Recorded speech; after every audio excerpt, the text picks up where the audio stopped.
Aujourd'hui, je tourne cette vidéo depuis le Brésil et plus particulièrement dans une zone agricole. Et je veux donner la parole à un Brésilien qui connaît particulièrement bien l'Afrique et qui, comme beaucoup d'entre nous, est très surpris et choqué à la fois des problèmes alimentaires qu'on a sur le continent.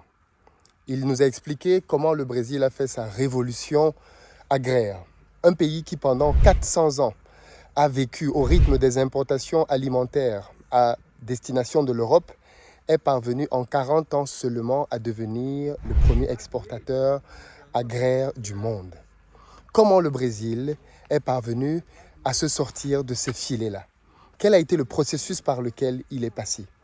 C'est le même processus par lequel les pays africains pourraient eux aussi passer. Ce qui est formidable avec le Brésil, c'est qu'on est dans un pays qui est très proche de ce qu'on connaît en Afrique. C'est un pays tropical, c'est un pays dans lequel on a les mêmes températures, 28, 30, 32 degrés. C'est un pays qui a les mêmes types de terres. Si vous regardez à l'arrière, vous allez reconnaître le même type de terre que l'on a dans beaucoup de nos villages, dans beaucoup de nos pays en Afrique. Et c'est un pays qui réussit l'exploit de produire des tonnages exceptionnels. Derrière moi, par exemple, on a de la canne à sucre. Et ici, on fait plus de 100 tonnes par hectare. 100 tonnes par hectare, rien que pour du sucre. Ce sucre-là est utilisé pour deux grandes finalités, de l'alcool, mais aussi du sucre que l'on utilise pour la pâtisserie. Je vous prie d'écouter parce que ça fait quand même pas mal de temps qu'il a quitté l'Afrique. Notre interlocuteur a vécu 4 ans au Cameroun, donc il connaît très bien le Cameroun. Vous savez, ce qui est intéressant, c'est que les 4 ans qu'il a passés au Cameroun lui ont permis de maîtriser les terres camerounaises. Il sait vous dire où on cultive quoi au Cameroun, ou du moins quelles terres ont quelle propriété.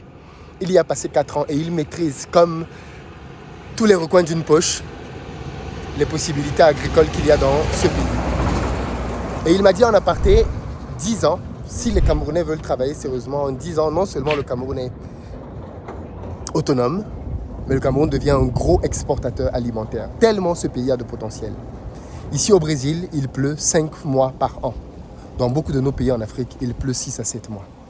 Je souhaite que l'on apprenne des personnes qui ont réussi. Voilà pourquoi, lors du prochain Back to Africa à Paris, notre interlocuteur du jour, Grando, sera là. Des fournisseurs indiens seront là. Et il faut que tu sois là. Il faut que tu sois là pour participer à cet événement unique en son genre, qui, j'espère, va entraîner une révolution sur notre continent, à laquelle la diaspora doit participer. Il faut que nous comprenions comment les autres ont fait pour que nous puissions l'implémenter chez nous. Écoutez jusqu'à la fin, partagez la vidéo massivement et rendez-vous dans les commentaires pour bien évidemment avoir vos opinions et vos avis là-dessus. Dans la barre de description, vous allez avoir des liens pour réserver vos places. C'est le moment de le faire parce qu'il y a encore des promotions, une grosse promo d'ailleurs pour vous inciter à nous rejoindre très rapidement. Je ne vous en dis pas plus. C'est parti.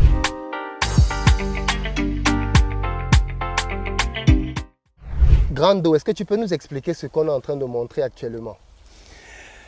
L'agriculture du Brésil, c'est une production très forte. Le Brésil est resté 400 ans avec la technologie d'Europe. Et 400 ans d'importation d'alimentation, importation d'alimentation. 40 ans passés, commençait à autre histoire, avec recherches différentes. Et alors, le Brésil, c'est un grand producteur d'alimentation, un grand exportateur d'alimentation. Et ici, c'est une plantation de soja commune au Brésil. C'est possible de récolter ici 3 tonnes et demi, 4 tonnes et demi de soja par hectare. Et après la récolte de soja, se fait le maïs. Et la même année, se fait maïs et voir tout ce que vous voyez à bord de ce soja et maïs, soja et maïs, soja et maïs, soja récolte, maïs germiné, soja par récolte, tout. Bon, c'est le Brésil. Grando, toi tu as l'avantage d'avoir beaucoup voyagé dans ta carrière. Tu as été en Afrique et tu as vécu d'ailleurs longtemps au Cameroun. Qu'est-ce qui manque à l'agriculture en Afrique en général? Les Africains avaient mettre la tête que est l'unique pays dans le monde qui avait technologie par production en la zone tropicale del mondo, c'est le Brésil. Alors, avec trouver la technologie du Brésil et porter l'Afrique seulement. C'est très facile et moins cher. C'est possible de faire en 5 ans. J'ai dit que si le Cameroun voulait, si l'agent du Cameroun voulait, si le gouvernement du Cameroun voulait, en 10 ans, le Cameroun va ser un grand exportateur d'alimentation. En 10 ans, le Cameroun peut devenir un grand exportateur. Oui, parce qu'il y avait beaucoup de terrains de grande qualité. Et toi, tu as étudié les sols du Cameroun. Les sols du Cameroun, c'est très bon. J'ai fait beaucoup d'analyses des sols du Cameroun, plus de 1000 analyses des sols du Cameroun. Je sais, le Cameroun avait bon sol pour la production de soja, de maïs, de pommes de fruits, de mandarines, d'oranges, Du blé même. de blé, de haricots, d'arachides. Ce que vous voulez, c'est possible de produire au Cameroun. Et pourquoi c'est pas fait? Parce qu'il manque, c'est, comment tu vas dire, c'est retiré de France. France, c'est le patron des pays francophones d'Afrique. Les pays francophones d'Afrique sont tous esclaves de France. Seguir la recommandation de France, et tout le monde perdu argent et non récolte. Ils achètent manger de France. Et le fromage de France arrive à Cameroun la última fois que j'ai fait 150 reales, pour donner un numéro, et j'ai acheté aujourd'hui 5 kilos pour 120 reales. Du même fromage. Du même fromage. Oui. Alors, ce qui manque à Cameroun pour venir à ser un grand producteur d'alimentation, c'est mettre les techniciens de qualité. Brésil, pour arriver à cette production, a envié plus de 1000 techniciens aux États-Unis et en Europe pour apprendre comment faire. Et venir et faire l'adaptation pour le climat du Brésil. Alors, l'adaptation, que c'est très cher, déjà c'est fait. C'est nécessaire seulement user à Cameroun. Les variétés de soja qui produisent bien ici vont produire bien en bas. Les blés nous avons un blé qui se produit prochain de la ligne d'Équateur. 6 tonnes par hectare, 7 tonnes par hectare. Wow. Soja, 7 tonnes par hectare. Il y avait une variété de soja de 6 tonnes, 7 tonnes par hectare. Mais, alors, c'est impressionnant, c'est impressionnant. Tu as dit que le Brésil, en 40 ans, mais qu'est-ce qui a fait que le Brésil change sa manière de réfléchir? La première chose, oui. Adaptation des semences. Des variétés adaptées par le climat tropical. Oui. C'est un grand travail que nous fait le travail de beaucoup d'années, qu'on a une entreprise du gouvernement soutient le chercheur. Et après, aux États-Unis, 1000 techniciens pour le Brésil a envoyé des techniciens aux États-Unis et en Europe pour prendre comment se fait les choses. Oui. Et retourne au Brésil et fait l'adaptation des variétés, de l'engrais, de la correction des sols, du semois direct et tout la technologie que c'est aujourd'hui. Et l'Afrique peut faire ça. Les pays africains peuvent faire ça. Peut faire, mais non fait. Parce que les Africains mettent la tête qu'il va faire comme il voulait et non comme avec faire.